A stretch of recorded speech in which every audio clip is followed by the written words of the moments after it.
بسم اللہ الرحمن الرحیم۔ السلام علیکم۔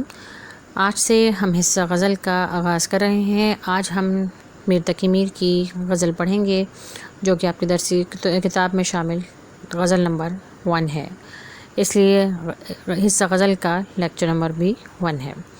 سب سے پہلے ہم میر تقی میر کا تعارف دیکھ لیتے ہیں۔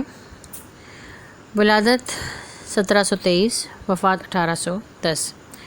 میر تقی میر آگرہ میں پیدا ہوئے۔ ان کے والد میر متقی ایک درویش صفت انسان تھے۔ میر ابھی 9 عمر ہی تھے کہ والد کا انتقال ہو گیا۔ روزگار کی تلاش میں دہلی آ گئے۔ یہاں سراج الدین آرزو کے شاگرد ہو گئے۔ دہلی کے حالات جب بہت خراب ہو گئے تو لکھنؤ میں نواب آصف الدولہ کے پاس گئے۔ انہوں نے میر کی بڑی قدر کی اور وظیفہ مقرر کر دیا۔ میر نے لکھنؤ میں وفات پائی۔ آپ کو خدائے سخن کہا جاتا ہے۔ ان کی غزلوں میں انسانی جذبات، درد و غم، خودداری، توکل، قناعت اور دنیا کی حقیقت پائی جاتی ہے۔ زبان صاف اور سادہ ہے۔ ان کے علمی سرمائے میں 6 دیوان، اردو شعراء کا ایک تذکرہ، متعدد مثنویاں اور مرثیے، ایک سوانح حیات اور ایک فارسی دیوان شامل ہیں۔ میر تقی میر کا سارا کلام کلیات میر کی صورت میں موجود ہے۔ یہ غزل جو ہم پڑھیں گے یہ اسی کلیات سے یعنی کلیات میر سے لی گئی ہے۔ تو آئیے اب ہم غزل پڑھتے ہیں۔ سب سے پہلا شعر دیکھیے۔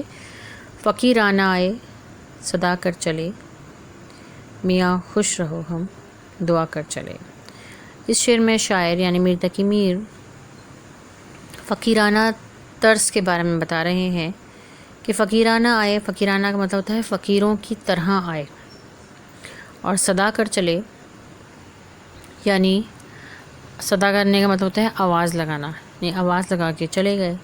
کیا کہ میاں خوش رہو، کہ تم خوش رہو اور ہم یہ دعا کر کے جا رہے ہیں۔ یعنی اس میں شاعر یہ کہہ رہے ہیں کہ ہم فقیروں کی طرح آئے تھے، اور فقیر کا کام ہوتا ہے کہ دنیا مطلب گلی میں آتا ہے اور صدا لگاتا ہے، ہر کسی کو دعا دیتا ہے، چاہے کوئی کچھ دے چاہے نہ دے، لیکن وہ سب کو دعا دے کے چلے جاتا ہے۔ تو وہ یہی کہہ رہا ہے کہ ہم فقیروں کی طرح آئے ہیں اور بس ہمارا کام کیا ہے کہ دعا دینا ہے، اور یہی دعا دینا ہے، اور ہم سے یہی چاہتے ہیں کہ سب خوش رہیں۔ اگلا شعر جو ہے کہ جو تجھ بن نہ جینے کو کہتے تھے ہم، جو تجھ بن نہ جینے کو کہتے تھے ہم، سو اس عہد کو اب وفا کر چلے۔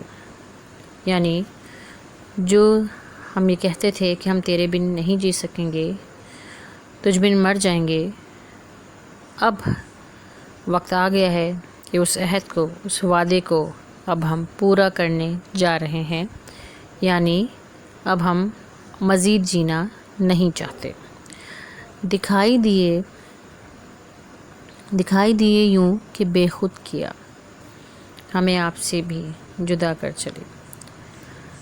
اس شعر میں شاعر یہ کہہ رہے ہیں کہ دکھائی دیے یعنی نظر آئے، کہیں ان کو دیکھا اور ایسا دیکھا کہ بے خود ہو گئے۔ یعنی کہ بے خود کا مطلب ہوتا ہے کہ اپنے آپ میں نہ رہنا، اپنے آپ کو بھول جانا۔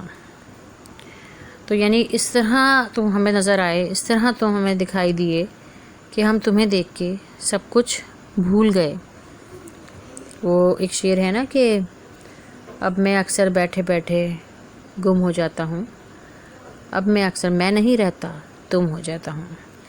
یعنی ہمیں اپنے آپ سے بھی جدا کر کے چلے گئے، یعنی ہم اب اپنے آپ میں نہیں رہے اور ہم تمہاری سوچوں میں اتنا گم ہو گئے کہ ہم بالکل بے خود ہو کے ہم اپنے آپ کو بھول چکے۔ جی تو اب اگلا شعر دیکھتے ہیں۔ جبھی سجدہ کرتے ہی کرتے گئی، حق بندگی ہم ادا کر چلے۔ جبھی کا مطلب ہوتا ہے پیشانی، ماتھا۔ سجدہ کرتے ہی کرتے گئی یعنی پیشانی سے ہم سجدہ کرتے رہے اللہ تعالیٰ کے سامنے۔ اس شعر میں شاعر عشق حقیقی کی بات کر رہا ہے، اور عشق حقیقی وہ عشق ہوتا ہے جو اللہ تعالیٰ سے کیا جائے، کیونکہ حقیقی عشق، حقیقی محبت کا حقدار ہمارا اللہ ہی ہے۔ تو وہ کہہ رہا ہے، شاعر یہ کہہ رہے ہیں کہ جب ہی سجدہ کرتے ہی کرتے گئی، کہ چاہے کتنی بھی ہم کسی سے دنیا سے محبت کر لیں، چاہے دنیا سے کتنا بھی ہم واسطہ تعلق بنا لیں، لیکن جب مشکل وقت آتا ہے، جب پریشانی آتی ہے تو ہم کیا کرتے ہیں، ہم سجدہ کرتے رہتے ہیں، ہم اللہ کے سامنے جھک جاتے ہیں، اور اس طرح ہم کیا کرتے ہیں، حق بندگی ہم ادا کر چلے، اور ہم اس طرح حق بندگی یعنی بندگی کا حق ادا کرنے کی کوشش کرتے ہیں۔ بندگی کا مطلب ہوتا ہے عبادت کا حق۔ بندے ہیں ہم، اور اللہ تعالیٰ ہمارا رب ہے، مالک ہے، تو ہم اس کا حق ادا کرنے کی کوشش کرتے ہیں۔ کس طرح؟ سجدہ کر کے۔ اگلا شعر دیکھیے، کہیں کیا جو پوچھے کوئی ہم سے میر، جہاں میں تم آئے تھے کیا کر چلے۔ کہیں کیا جو پوچھے کوئی ہم سے میر، یعنی ہم سے اگر کوئی پوچھے تو ہم کیا جواب دیں؟ کس بارے میں؟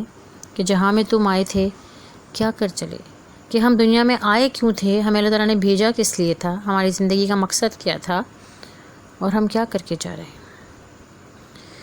تو اس شعر میں شاعر بھی جو ہے ایک زندگی کی ایک حقیقت کے بارے میں بات کر رہے ہیں کہ اگر ہم اپنی زندگی جو ہے پوری گنوانے کے بعد اگر ہم سے کوئی پوچھے کہ ہم نے زندگی میں کیا کمایا، اور کمانا پیسہ کمانے کی بات نہیں کی جا رہی، کون سی کمائی؟ نیکیاں کمانے کی جو ہمارے ساتھ جائیں گی۔ تو اگر کوئی ہم سے پوچھے کہ میر یعنی میر تقی میر اپنا اس میں شاعرانہ نام بیان کر رہے ہیں، اپنا تخلص بیان کر رہے ہیں، اور جس شعر میں شاعر اپنا تخلص بیان کرتا ہے اس کو کیا کہتے ہیں؟ مقطع کہتے ہیں۔ تو اس مقطع میں شاعر یعنی کہ میر تقی میر یہ کہہ رہے ہیں کہ اگر ہم سے کوئی پوچھے کہ تم یہاں پہ اس دنیا میں کیا کرنے آئے تھے اور کیا کر کے جا رہے ہو، تو ہم کیا جواب دیں گے۔ یہ تھی میر تقی میر کی غزل۔ امید ہے کہ آپ اس غزل سے محظوظ ہوئے ہوں گے۔ اگلی غزل تک کے لیے اللہ حافظ۔